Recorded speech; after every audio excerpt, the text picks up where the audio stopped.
next 15, 20 minutes. And we'll have a Q&A at the end, so there'll be sort of opportunity for you guys just to engage directly and ask for a bit.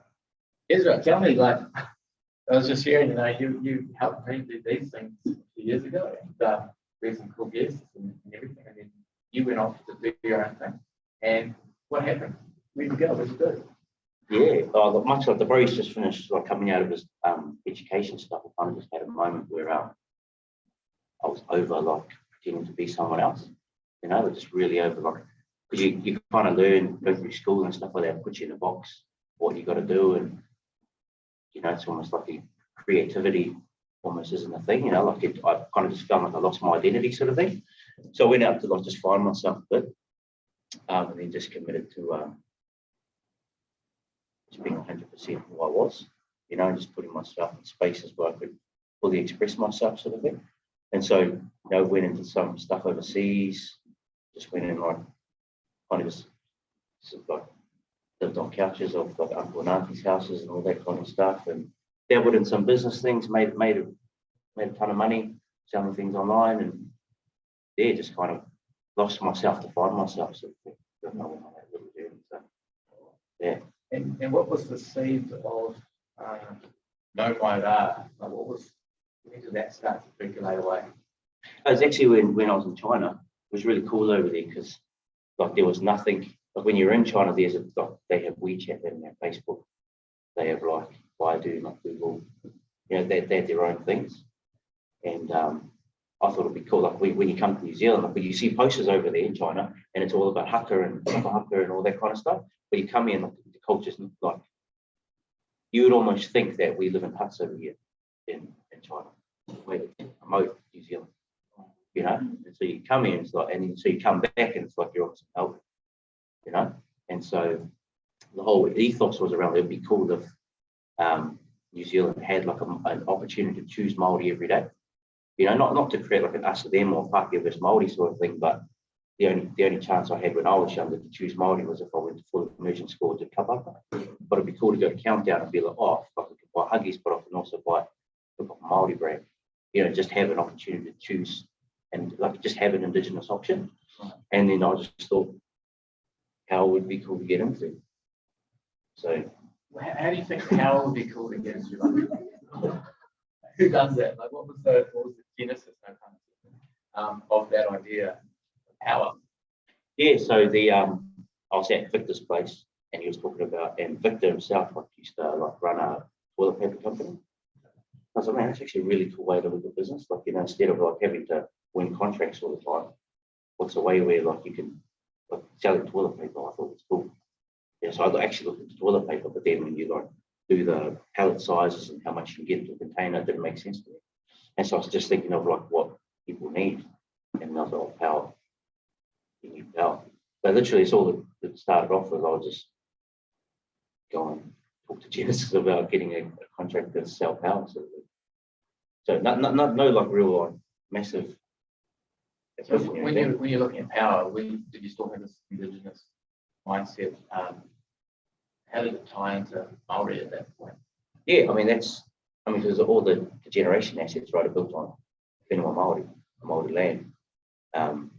But there wasn't a Māori power company, which I thought didn't make sense. You got all these assets that sit along our Genesis and Huntley there, but it just makes sense that if it's built on Māori land and that's what makes the energy, then there would be cool to be a Māori power company that passes that impact through. So how did you start off? What was the journey like? You would have known nothing about power companies, I assume. So how was that journey like from a layman to learning and actually then developing? Yeah, a bit of a steep learning curve. Because I thought selling power was like buying shoes and selling them online. You should just go talk to Genesis and say, well, I want to sell energy. But it's not like that at all. But I started looking into the industry, and I started to learn things like just how much Māori were getting ripped off in the industry. If you're recording, I can't really say stuff that I found out, but I just started figuring out all this information, right? And then I started learning that there were people living in what we call now power poverty. So people like breaking their tables to light fires to keep their families warm, all that kind of stuff. Yet these big companies are making over 6 billion a year net profit off the back of poor people. It just like didn't connect. And like not a lot of people know this, but before starting Nau Mai Rā, like I had like 6 figures in the bank account, bought an 8-bedroom home, married my high school sweetheart, had kids. I was cracking it and like was doing really, really well, And then I suppose the switch of how we turned Nau Mai Rā from like the motivation that drove Nau Mai Rā from a cool idea to a business was a conversation I had with my nan. So I was down in Tokyo and I was talking to her about like how well I was doing and all that kind of stuff. And I said, well, I'm going to start a power company, Nan. And she was, well, when you start your power company, I won't have to worry about my power bill anymore. And we started laughing, but the way she said it was a bit interesting. And so I asked her why. And she told me something that broke my heart at the time, kind of drove everything else. It gave me like, released me of all my fears and doubts and stuff. She said that sometimes I sit here cold and alone, scared to turn my heater on because I'm afraid I won't be able to afford the power bill.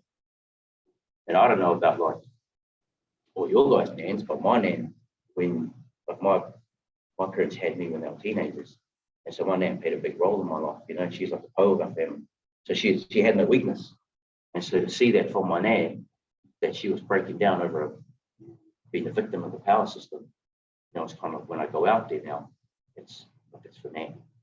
And you start seeing like other nans that like, in this position where you think they're all good, but actually they're like not turning their heaters on. So I started asking all these old ladies that I like would run into like around their power accounts, like, is this true? Like, is my nan the only nan that goes to this? No, I'm like that too. Like, the power's so unpredictable and I don't know, so I don't turn my heater on, I just rug up. I'm like, bro, that's like our tupuna, that's the people that we care about the most. And talk about when the question around the regrets and stuff. Like that would have been my biggest regret, is that I carried on in my freaking awesome life. We were traveling every month, like going away as a family, buy whatever we want, whenever we want, just under the radar, doing our own thing. But I would regret that I forgot the shoulders that I stood on and how I didn't go home, I didn't visit much. And so now I'm pretty much going to move to the world, be with my nan, and like, just solve the issues internally that I've got, with reconnecting with my father and my father down there. So that kind of like empowered everything that we used to build Nau Mai Rā to what it is now. That's awesome. I just want to pin there, and I'm going to come back to that because that's obviously your why is very strong. Go back to what were you doing making all this money? Like, what business were you in? I had a creative agency, so I was helping businesses like develop strong brands and running their marketing campaigns and all that kind of stuff. So we had a model where you either pay a retainer or we get shares in the business, we get the X amount. And so we're really good at like making money, like you selling other people's products. And then we'd see the upside at the end of the year. They just, if they were making money, we were making money. So we just sit there with our team like this, making ads, targeting ads, all that kind of stuff. It just makes easy cash. So I assume like you learned a lot about what people were looking for. You could just come in and add value. Was it about marketing, branding? Yeah, it was more definitely marketing and branding, particularly positioning. So everyone's like, like two mortgage brokers here, they can do really well and exist in the same room, they're positioned differently. So just making sure that you're positioned in a space where there's heaps of business around, there's heaps of money floating around, you don't need to one person doesn't have to lose so you can win, but there's enough for everyone to exist and actually everyone to do really, really well. But the problem that we see happening is that a lot of people just position themselves in the same position.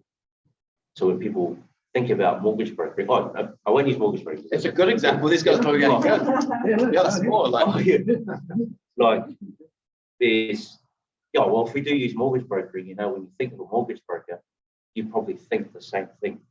But when people think power now, they don't think of us as power. So power has two different definitions, right? That they like to turn on. But power is also the way, like the ability to direct or influence someone else's life. That's power. And when people think of the power, in that sense, they think of Nau Mai Rā, because you can use your power to support someone else you can't afford to make. So we use power in a different position. Like if you want a good deal and negotiate $20, $10, $5 off, we tell them you can go to like the other guys, because that's where they make their money. That's their position. It's like sell an essential service for $20 cheaper, whereas we're saying essential services should be free. We're trying to get out. We can't travel through lockdown because we're not an essential service. The power's a commodity.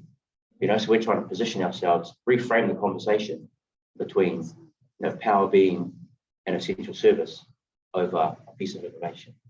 So in terms of what we were doing before was just helping brands like work through their positioning, making sure that like you're fully coming into like what you want to do. Because no one wants to serve everyone. Like as soon as someone says like I target everyone, that they don't have a very good marketing strategy. Because does that include 6-year-olds? Like how does that all work? And so basically that's how we were making all our cash, was like finding, making just little improvements to businesses that then have maximum impacts on the others. But I'm just thinking like we've got contracts with Kind Water that we facilitate workshops for first home buyers, and the government funds us to do it. It's just as I said, that same company, we have a contract with the government to like teach young families how to get into their first home. And so if you guys are positioned to supporting first home buyers, and particularly Māori first home buyers, like I've got cohorts of people that I can just refer on, like that's when I was to say mortgage bro, oh yeah, I forgot, I meant to send Lincoln an email from, but I was with him last night having a furnace having a steak. But yeah, like there's just, but what's the positioning? If you're not focused on it, no one sends it to you.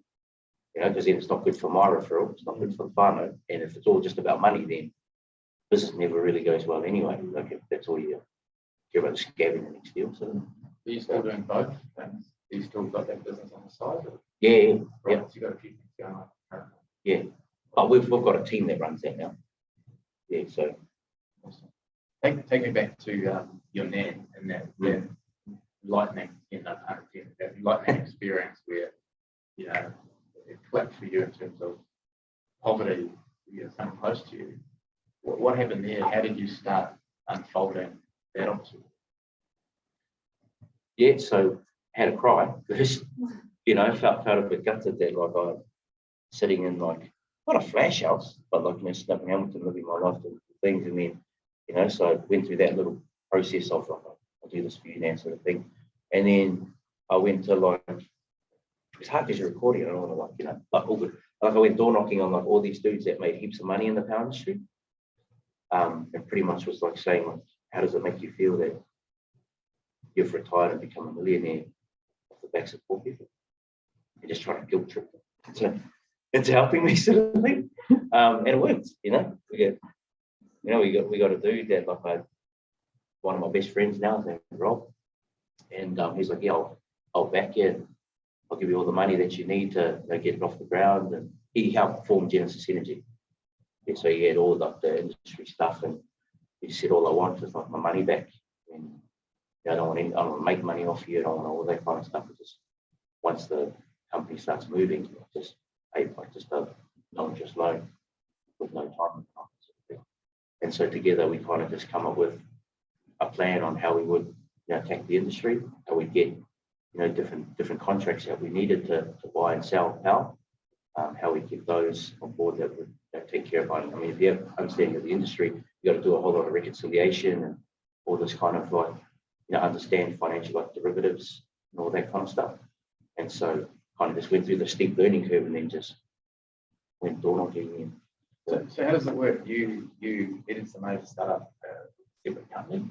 Does that company buy a certain amount of power and then on sell it? How does they get through that? Yeah, well, the issue is it doesn't work for new entrants. Like to be able to buy power, you have to have what we call an ISDA agreement. What is it? Yeah, ISBA, which basically allows you to sit at the table and like negotiate with the big dogs. And Bobby will know this. Like we had customers before an ISDA, so we were just buying directly off the spot market. And then there came a point in time where the industry kind of shut us out. We had to let go of 500 customers, and we lost like 40,000 in a night. Why did they shut you out? Were they threatening the door? Yeah, I mean it's a bit of a cartel. Yeah, they don't want you in there, which didn't make sense to us. But yeah, like it's like power changes price every half an hour, you know, when you're buying on spot. And so you're selling at 23 cents a kilowatt. But, you know, 6 o'clock when everyone wakes up and starts to make coffees, you might be paying 70 cents to buy that kilowatt.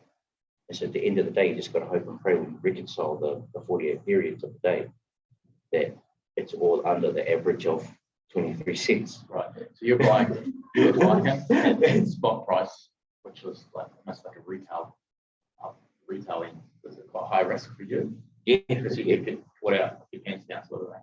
Yeah. Shirt off and everything. So, and I like being nude, mate. So I was even I was worried. okay, so the cartel got you out, and then it's just going to get that stuff. Yeah. Oh, no. Then after that, we went and got in his stuff. Right. Yeah. Sit at the table. Yeah. And then would that give you more control in terms of buying power? Or? No, it just lets you buy it. Yeah. So the whole tokenist Māori thing came out at the right time. Because we started ages ago, and then everyone's like, oh, we want to like change all our code, the manaki tanga, kotai tanga. Hey, well, you have to live by them if you're going to use them, you know? And so again, like how we knocked on doors and got Rob to help us, we kind of just went back, once we have the ISDA, we went back and said like, oh, well, this is your opportunity to demonstrate manaki tanga, you know? And then they're like, oh, well, we'll give you a good price that allows you to enable your income. So you still needed capital to buy, but they give you some of the share, or have they let you buy it? How does that work? I mean, the crux of everything is that we needed a whole bunch of stakeholders to agree that giving that power was an essential right or a basic human right. When you say stakeholders, who are your stakeholders? So to buy power, you like Well Energy, like you've got you need a contract with the grid, like the people they're the NZ Post of power. So they get like the lines to your house, and then the metering company, and then the gentailer, or the generator, the ones that generate them make the power. And then you've got the government and Transpower, and each of them like play a position in them. So when you get your power bill, it's broken up into those. You got to pay all those people before you make money, or before you know you give. So they effectively give you a piece each. Gives you a bit of room to work with. Yeah, they don't. Yeah, no. Yeah, they don't do anything for you. They just have like a set way of working. But what we done was like, you've got to agree with us that you're making money off the back of poor people, and what we're trying to do is get poor people out. Right. And then they would be like, oh, we could give you a little bit here. We say they give you. What do they give you exactly? So like the metering, so like the line network. Give us like a discounted rate on.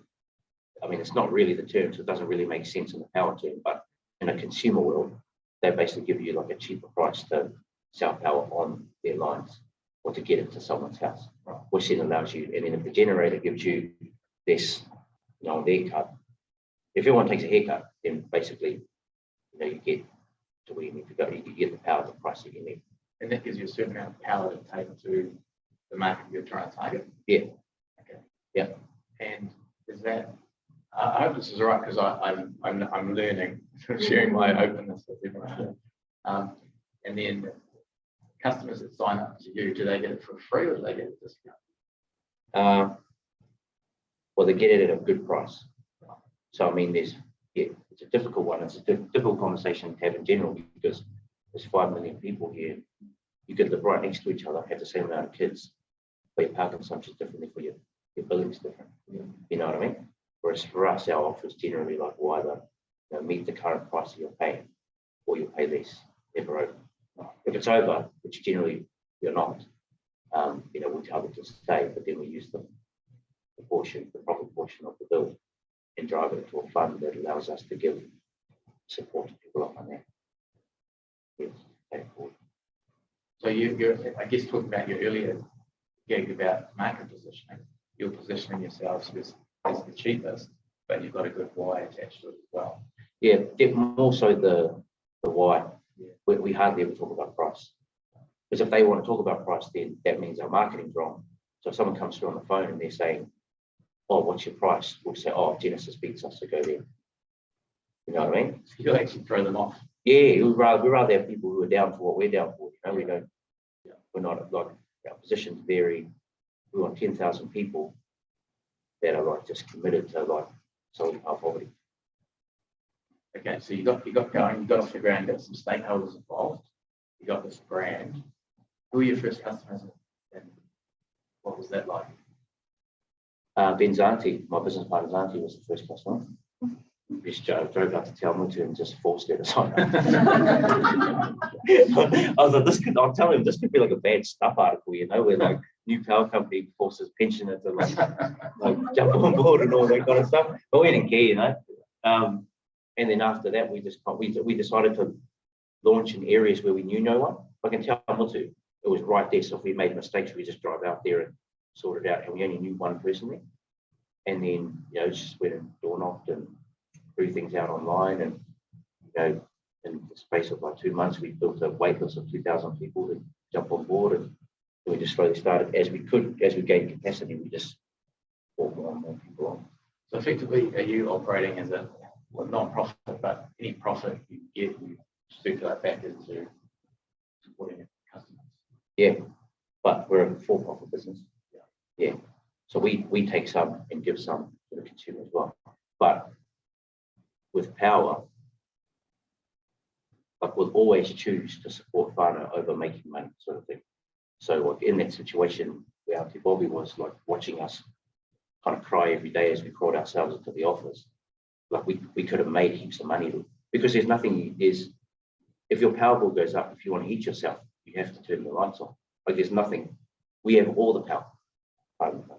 But we have nothing you can do. You know, if we up the price of 10 cents and the whole market goes up, which like in the middle of COVID, right?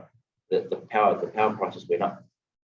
And there's nothing anyone can do because you have to pay for it anyway. So we just decided not to do that and got service the premium pool sort of thing. But I guess you've got a business risk there too. You've still got to make it work for your business model. Yeah, sure. Yeah. Okay, so how does it help your nan now? She's less afraid to turn the heater on.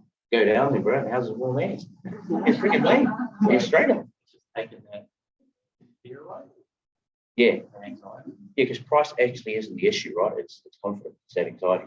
Like we call it like big thing was like PTSD, like post-power stress. So the way people think about power is like not actually what happens. They can actually afford to get it on. They're just scared because when they're growing up, they used to watch, you know, their parents struggle and stuff like that, or use the oven to heat their homes and stuff like that. So they're just doing the same thing. It's just about breaking cycles. Yeah. So. Tell me about tuakana. I've seen it on LinkedIn a little bit, people using that as a term to support your work.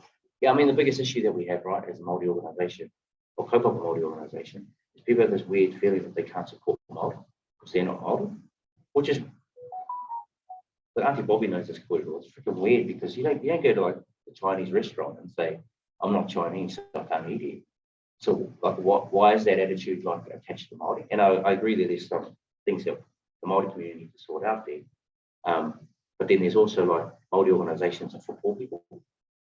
So the amount of people that we have come up to us and say, oh, I'd love to join you, but I don't want to take a seat away from a poor person. But we actually rely on tuakana or people that can afford to pay their bill so that we can build the fund that allows us to look after, you know, the people at the bottom sort of thing. Right. And the saying is tuakana taina, you know, someone that you look up to, someone you can depend on, that supports someone who's in a vulnerable position, sort of thing, like a big brother, little brother thing. But we don't really call the other side, the vulnerable consumers, taina, because like we always, like each of us fall in different positions where we need help or we can help. And so being a tool kind of means like you're in a position where you can pay your power bill and you're willing to pay it forward. You know, like people say, you need a massive call center to run a power company. I mean, I don't know when you want, but generally when we ask, when's the last time you spoke to your power company? No one puts their hand up. You know, when's the last time you checked your power bill? But no one knows. They have to do just pay that thing. But if you talk to someone in power poverty, they check it every single day because they're worried that the lights are going to go out. You know, and so you got a two-tier market: those who can afford power, those who can't afford power. But the tricky thing in New Zealand is those who can't afford to pay for power are charged more for their power than those who can afford to pay. Tell me how that works.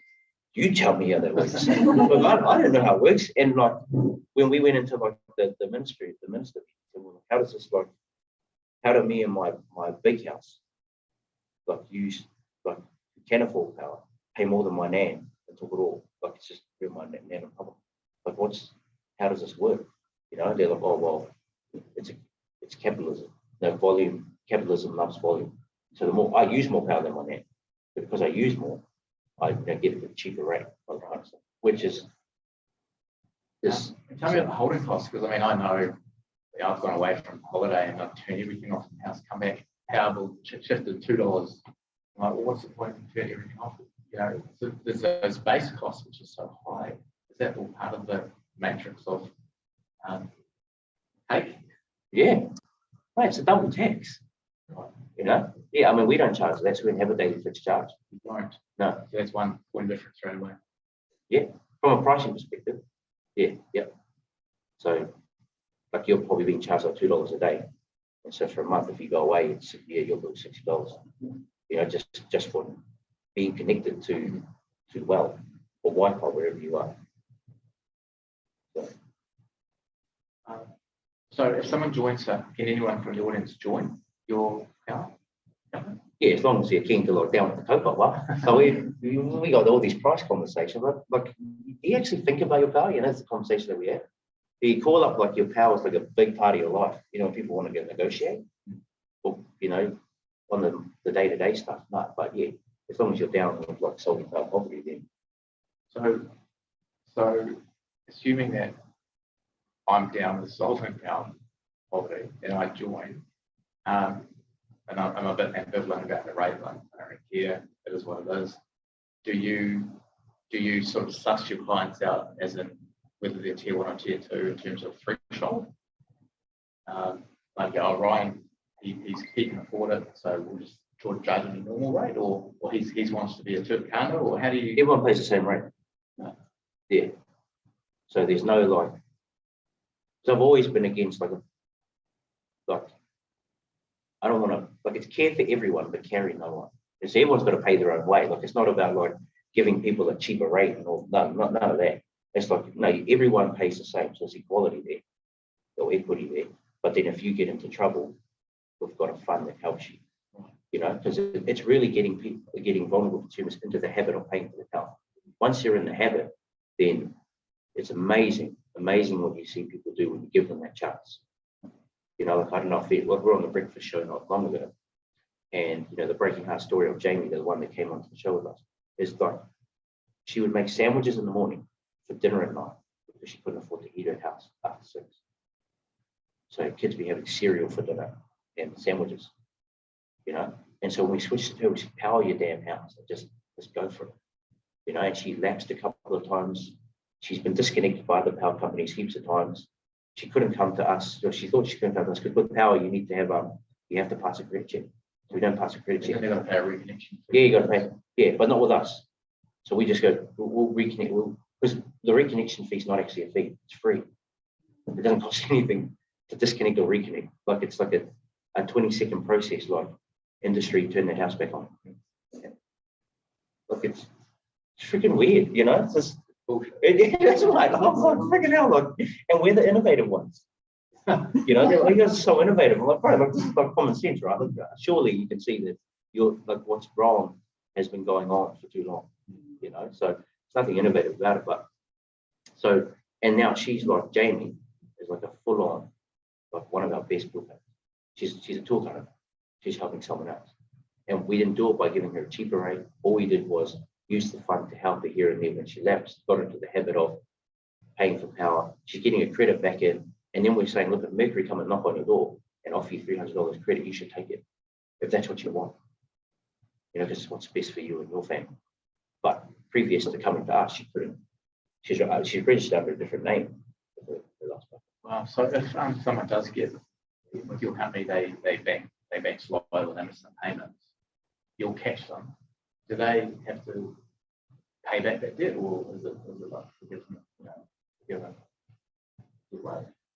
No, debt waived. Yeah. I mean, if they're taking the piss, then like you can find them out pretty quickly. You know, the people that just, you know, that don't mean it, and then we'll just kick them off and go to Genesis, go get mucking around. So because it ruins it for everyone else. But generally, look, we have the best bad debt percentage. 1.5% bad debt. And these are like the premium poor people. You know, like our vulnerable consumer book is like, You're reversing this. yeah. And what we're saying to the big guys is you should actually pay us for doing what we do, because we're removing your bad debt line. You know, so the amount of money that you would lose off giving us a cheaper wholesale rate is not as great as the amount of money you would lose by consumers not paying the power bill. You know, so it's actually it gets back to your other business model. You should use some of the upside. Yeah. You're helping them. Yeah. When did this officially start? About 2019 is when we registered it, and like, but I mean, we had to get initiated. And how many customers have you got now? Just under 4,500. And you're open for business. There's no limit, or do you still have waiting lists? Can you take? Still a waiting list, but people that were on the waiting list were like on contracts now, just waiting for them to roll off, come on board, all that kind of stuff. Yeah. So our aim at the end of this year is to get to 10,000, which should be good. What does Nau Mai Rā mean? Welcome home. Yeah. And it's been so interesting learning all this off you now. So impressed. On so many levels. But I just really want to open up to the floor now, and I'm sure there's lots of questions out there. But and it's been enlightening and illuminating. I don't mean to be a dick. Yeah, genuinely, like using those words, but it's fascinating your journey and your story. Anyone want to ask? Is there anything far away? You survived the 10 minutes of you, which is good. And where it came from. Right. Oh, wow. She kind of murdered me on there, eh? Yeah. And you've replicated it today. And so I'm wondering, like, this hits my which I'm going and everyone can do it. And then the very next breath, my unit took the door, can't pay because can't turn on the power. But in the conference you're doing now, all the time, you're utterly unapologetic.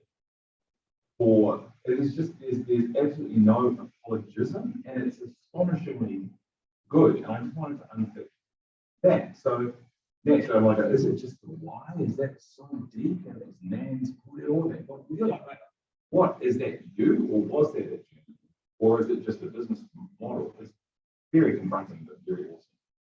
yeah, I think it's like, well, yeah, Nan, you know, that's a huge driver, you know, with everything, but also like realizing that no one actually gives a damn about you. Like, not like you guys will go home and you'll be like, oh, it's a great chat, and you go out to your own lives, you know, and I'll do the same thing. I was getting like, no one actually gives a damn, you know. So when you go, and that kind of is a space of power, you know, because the moment I started realizing that no one could care less about Ezra Hirawani and my family, like I just then was unapologetic about who I was now. You know, because I know, like, yeah, we'll meet and I'll give you a couple of referrals and all that kind of stuff, but no one's going to look after my family but me. And I just have to do it the way that I have to do it. If I'm ethical, if I'm doing it right by my family, if I'm doing it right by my tupu, if I'm doing it right by my community, then like it's all good. And it's quite liberating. You know, you just get to like say whatever the hell you want, wear whatever the hell you want, and no one really cares. You know, like it's, if anything, the world probably needs, like, people just probably need to be more themselves. That other people know actually how to help them, you know, how to be a part of their journey and all that kind of stuff. So, yeah, you know, I don't know if that answers the question, but yeah, Good question. It's also bring back to stoicism. It's the start principle of basically not caring what anyone else thinks, and just living your own life. Like you say, it's quite liberating, isn't it? oh, because people say that, like, I don't care what everyone else thinks, but that, you know, like that's like, here we go, you know, just but seriously. Very hard in politics to walk that line. I'm learning. Yo, let's go.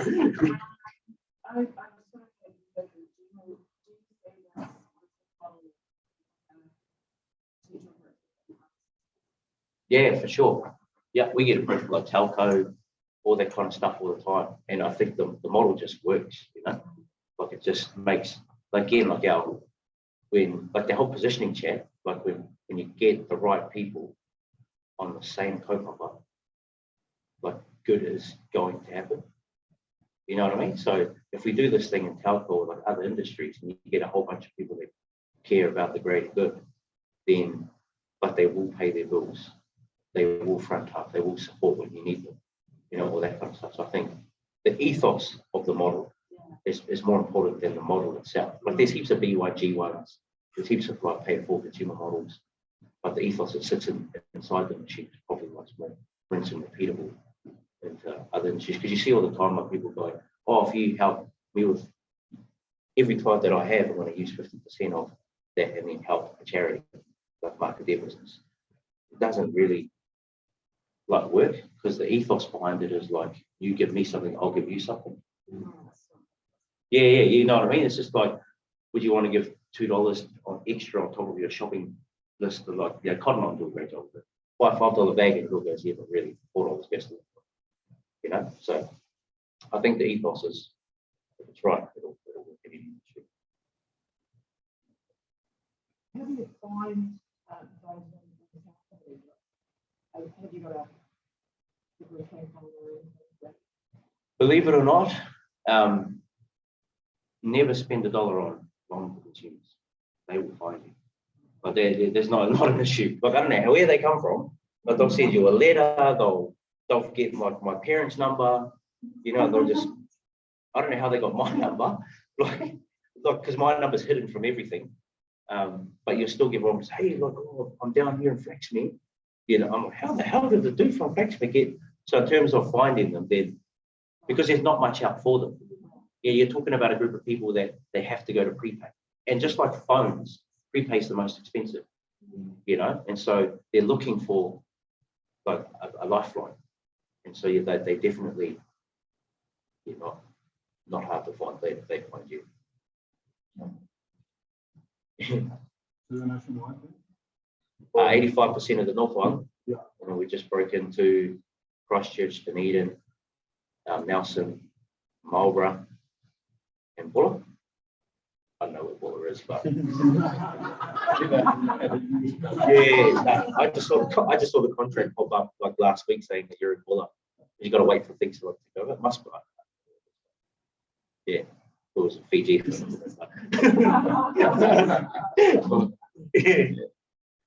Yeah. And I found this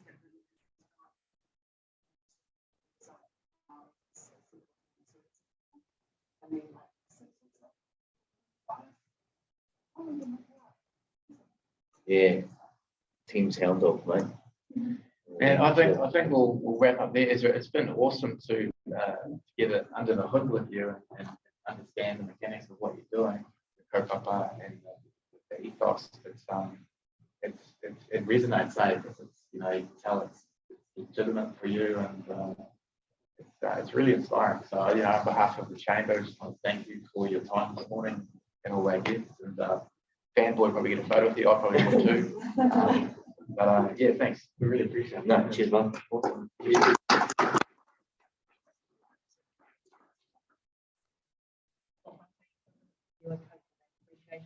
Oh, really? Yeah. Thank you so much for sharing your thoughts about Nau Mai Rā. We'll send out some information as well, guys, for anyone keen to sign up.